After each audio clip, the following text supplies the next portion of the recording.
everyone, and for those of you who are new to my channel, welcome. My name is Kenzie and I started this channel, The Overnight Mom, because I literally became a mom overnight to a stepdaughter, and then now I have two little boys, both under 2 years old. And so I like to talk about motherhood, faith, and I do just general lifestyle videos as well. I have been loving the Catholic community here on YouTube so far. Everyone has been so kind and just welcoming to me being new doing my videos, so thank you all for that. And one person that I've connected to through YouTube is What Laura Likes, and she just started a book club discussion that will go from today and throughout November. So make sure that you check out her video along with the other people participating. Down below I will have a link to a playlist, and then that's where you can find all the videos each week. So the book Laura chose to discuss is called Why We're Catholic by Trent Horn. And I had never heard of this author before, nor had I heard of the book. So I was eager to figure out what it was about, and I've started reading it and love it so far. By the way, you do not have to be somebody who makes videos on YouTube to participate in this book club. You can go out and get the book yourself, download an ebook copy if it's quicker, and participate in the comment section below on my channel on this video, and then along with the other people who are participating. So just keep in mind, you don't have to make videos to participate. I downloaded the ebook on Amazon, so that's why I'm reading from my computer as opposed to the actual hard copy of the book. This first section is entitled Truth and God, and it covers why we believe in truth, science, in a creator, in God, and why we believe God conquers evil as a Catholic. As I've read this section so far, I have found myself going through and thinking, yeah, this is great, exactly. You know, highlighting things in the book and agreeing with the author. So when it came to thinking about what to discuss with everyone here for my video, I was kind of overwhelmed because there's so many different things that I could talk about just in this section of the book alone. I'm going to focus on the part of the book that stuck out to me the most, more than anything. So this chapter talks about why we believe that God conquers evil. There's this paragraph that he wrote, and it says, "The short answer is this: it is okay to allow evil to exist if by doing so you bring about more good or prevent a greater evil." And then he goes on to say, "Humans allow the evil of car accidents, for example, because the regular use of streets and highways brings about a greater good. We could get rid of car accidents by getting rid of cars, but that solution would be worse than the problem we're trying to solve."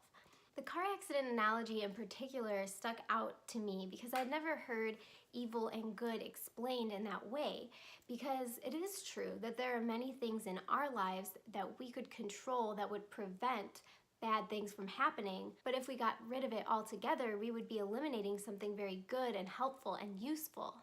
And I think reading this particular section came at a very good time. Not that I had been questioning why God allows evil to happen, but I've been thinking about my own parenting and how to decide when saying no to something is for the greater good while having to endure the pain of having said no or instilled that discipline. So for a quick example, and it really hit me the other day. So I was downstairs hanging out and my son was playing nearby, and he grabbed this tube of Benadryl ointment and he started chewing on it.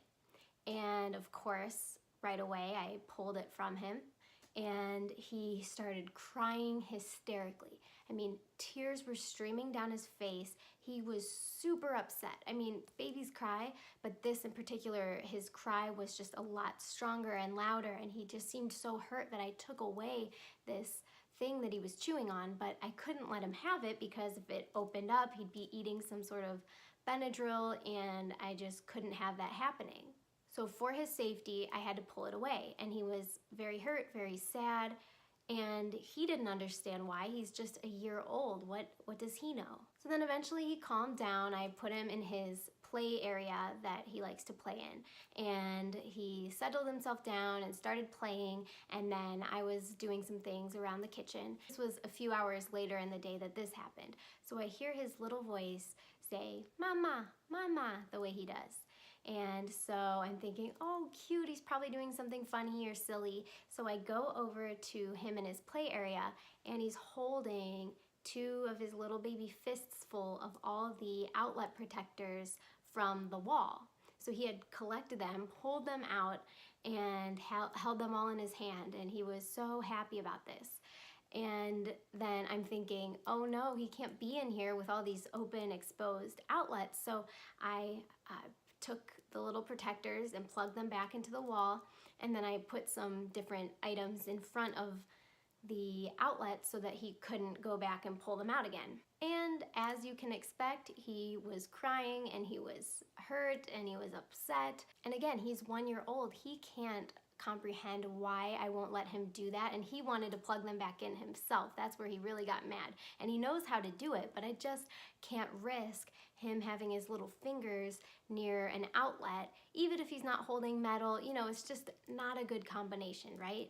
So finally he calmed down from that and we moved on with the day, but the whole concept of those two stories stuck with me. And then I had been reading this book, and I was just thinking about my relationship as a parent to my son, and then God's relationship to me as God's my parent and I'm the child, and how sometimes God does that to us. He prevents us from sticking our fingers in the electrical outlet, and at the time we start crying, we're upset, we don't understand, we have real genuine hurt feelings, but there's a greater good there that we might not even be aware of until we're older or whenever. And I thought that was pretty interesting. And then after that, another thought came to my mind. With this outlet situation, any parent will tell you that allowing a baby to stick their fingers near the outlet is a terrible idea. Any sane parent anyway. That's common knowledge.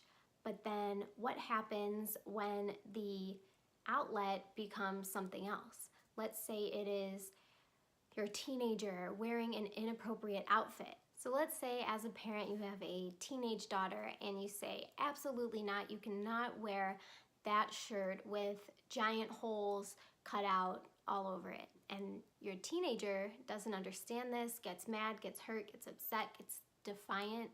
And what are you doing? You're trying to prevent a greater evil from happening by instilling that discipline. So anyway, that's just one tiny aspect of this book that I wanted to bring about and maybe start some discussion down below in the comments about is how have you seen in your life God working through something negative or bad or hurtful that happens to bring about a greater good?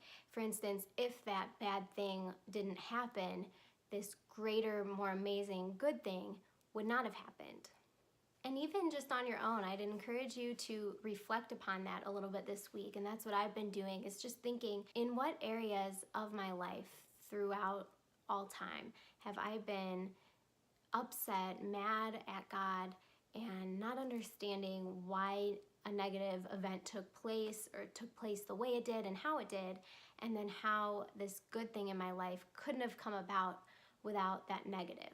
And I've just been seeing this so much recently. With a lot of good things that have been happening to me, I realized I wouldn't value them or appreciate them as much had I not experienced a painful loss or a painful disappointment. And now I can appreciate the things I do have so much more because I know what it was like to be without them or to have a certain pain that I don't have now.